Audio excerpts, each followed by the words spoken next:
بسم اللہ الرحمن الرحیم۔ آج ہم سورۃ الفاتحہ کی فضیلت سے متعلق مختصر بات کریں گے۔ نزول کے اعتبار سے پانچویں اور قرآن مجید کی سب سے پہلی سورۃ الفاتحہ ہے۔ مکمل ایک دعا ہے، اللہ کی پسندیدہ سورت ہے اور اللہ سے رابطے کا ذریعہ ہے۔ اس سورت کی اہمیت کا اندازہ اس بات سے لگائیں کہ اللہ پاک نے نماز کی ہر رکعت میں اس کو شامل کیا ہے۔ اس کی فضیلت بہت ہے۔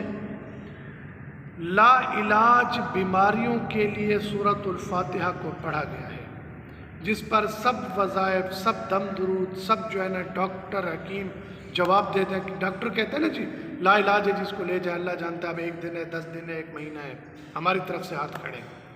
حضرت ابو سعید خدری رضی اللہ عنہ نے 3 دن ایک لا علاج مریض پر دم کیا تو وہ ٹھیک ہو گئے۔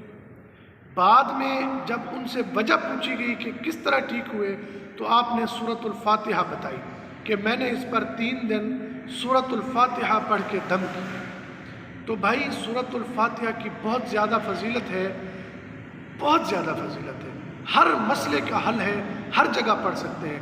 علماء فرماتے ہیں کہ بخار بھی ہو، سر میں درد بھی ہو، یہ پڑھ کر دم کریں، انشاءاللہ اللہ شفا دیں گے، اللہ پاک شفا دیں گے۔ اب چونکہ ہمارا ذوق کم ہے، اس لیے علماء نے 100-110 مرتبہ پڑھنے کا کہا ہے۔ 100-110 مرتبہ پڑھنے سے آپ کی تمام پریشانیاں اللہ کے فضل و کرم سے حل ہیں۔